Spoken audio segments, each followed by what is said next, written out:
The MK party's National Spokesperson, Nhlamulo Ndhlela, has threatened to take legal action against the party's former Secretary General, Floyd Shivambu. Shivambu accused Ndhlela of drug use in a scathing attack on the party's leadership, further claiming that funds were being looted from the organization's coffers every month by some of its members.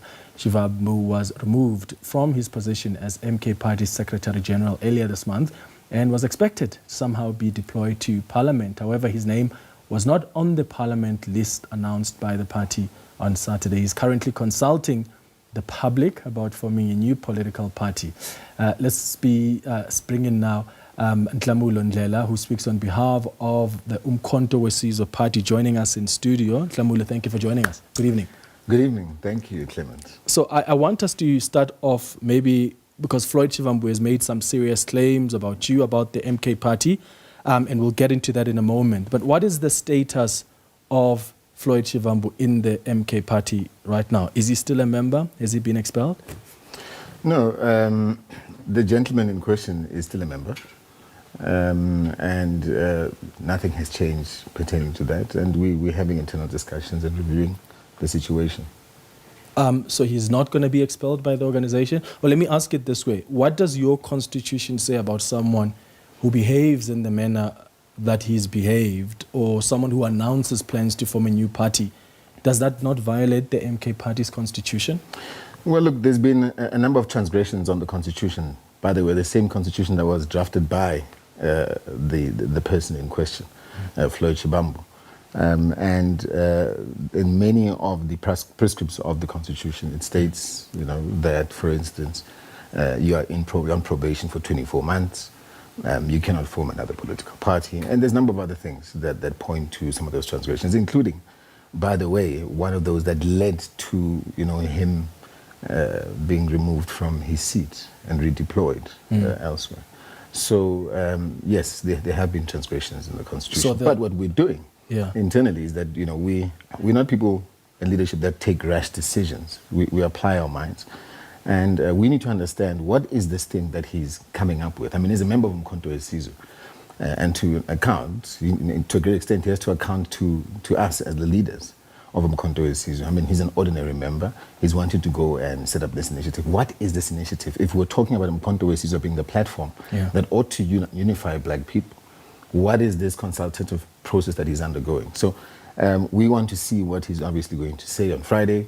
We are tracking, his activities, his interviews, and we'll make a determination with the guidance of the leadership and the president. Okay, so we were told that he's going to move to Parliament and be a member of Parliament, but then he wasn't on the list. How do you explain that? And even before he made his own announcements, I remember there were already issues being raised around him not being on the list. Upon further review of when a person leaves office, you now get access to certain documentation, and as part of that handover process, which he still has to thoroughly hand over. There were things that we picked up that we felt could be concerning for the party if he were to be sent to Parliament.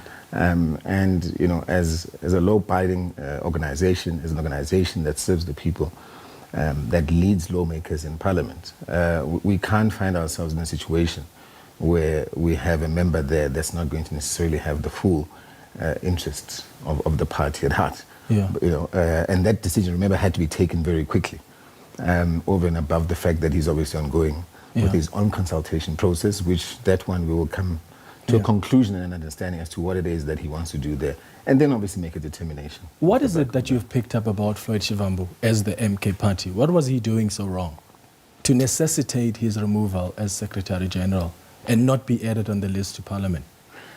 Well, the first one pertains to the Constitution as you stated. He undertook an international trip without the approval of the president, when he stated that it was the president that approved the trip. That was a total lie, and he confirms that. He's confirmed off the back of that presser when he gave him a platform to speak. And he stated that he effectively apologizes, and it was in effect a misreading of the situation. But the reality is we're dealing with a person here who misrepresented the facts, misrepresented the president, misrepresented the organization, and put the organization into disrepute. That's why the statement that was released by myself, you'd have noticed we waited the whole day before we could even release that statement. Because, as is the case right now, we apply our minds as leaders. We don't just take knee-jerk reactions, with our fellow members and leaders. So only then, later on in the evening, and I'd had an extensive conversation, by the way, with the president, consulting on this.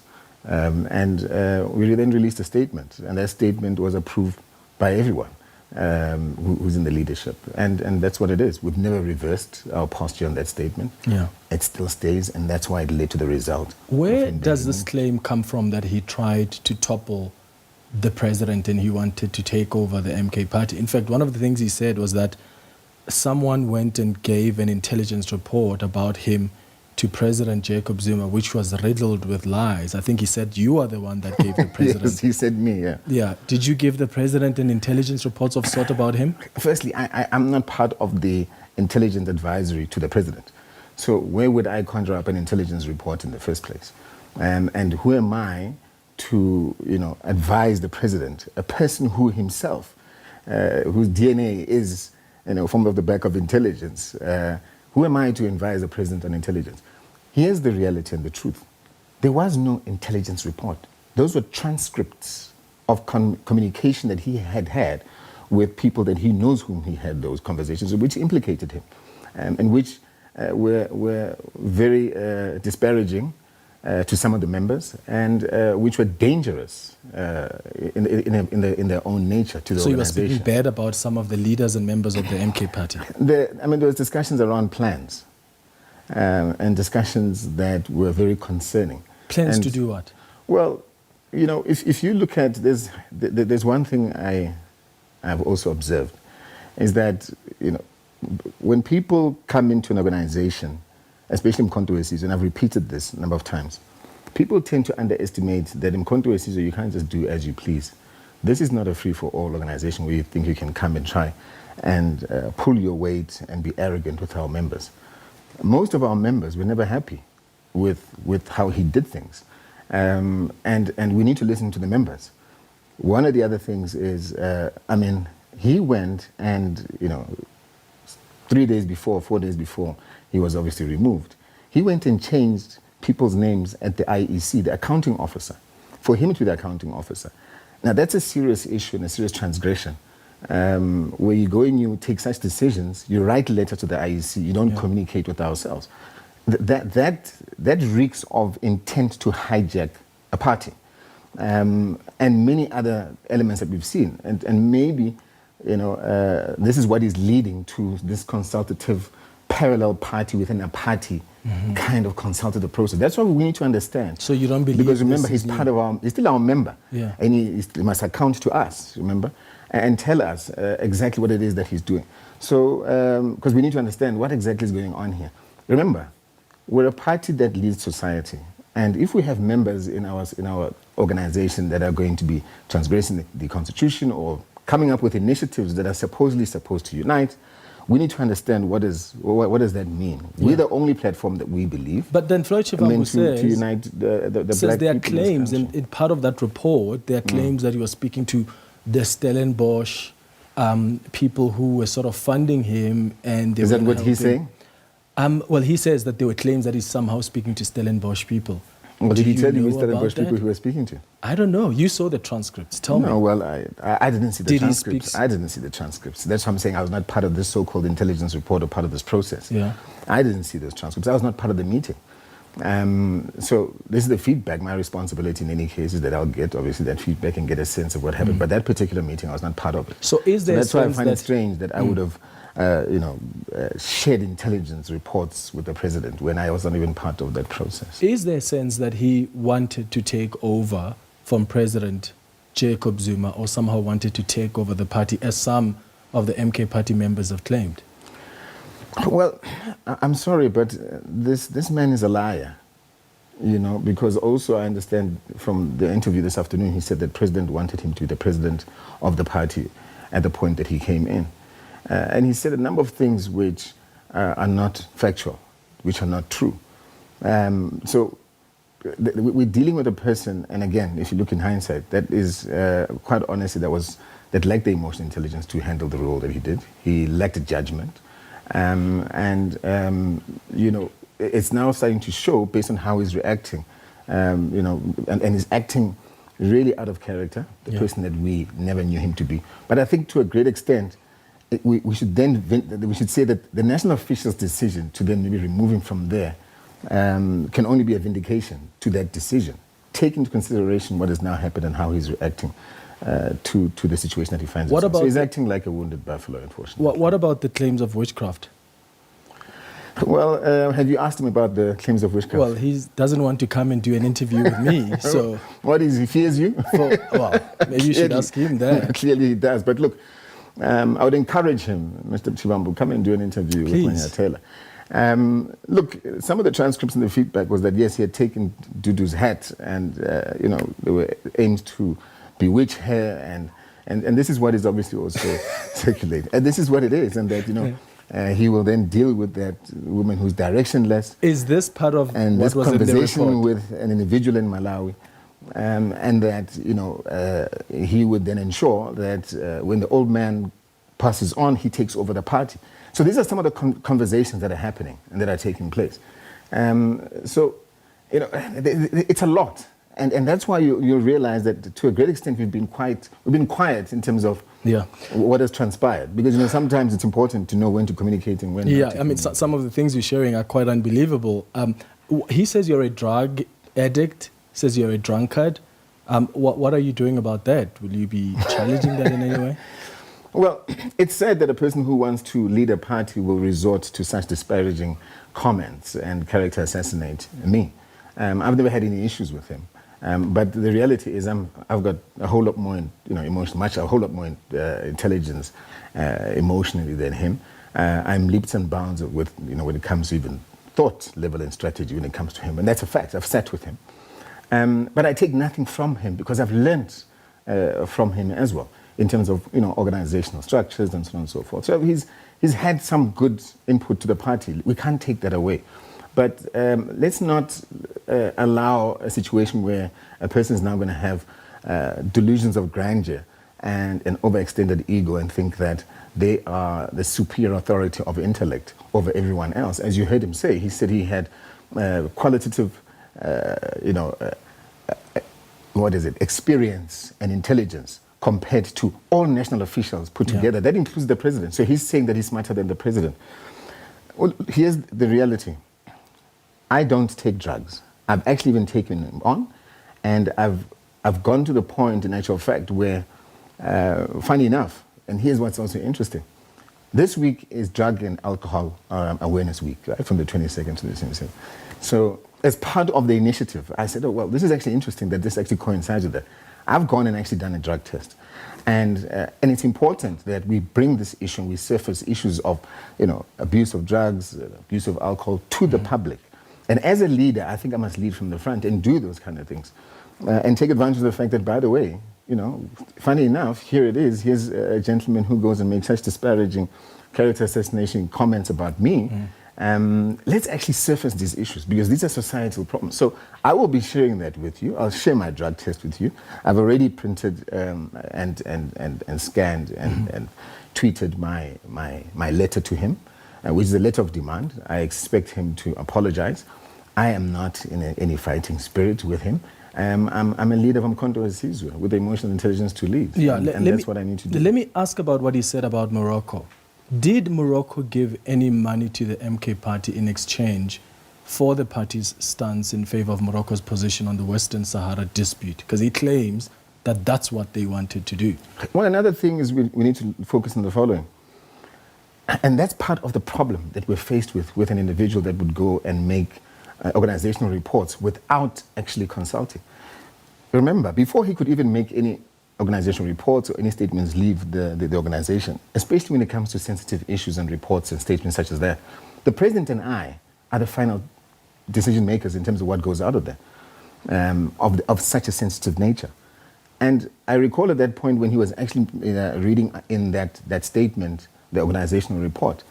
Prior to that, I had communicated to him to say, we're not going to be talking about the issue of Morocco The timing for it will be handled at the correct time by the president. But again, because of an arrogant posture that he has, he continued to then go and put the organization into that perspective, into that situation.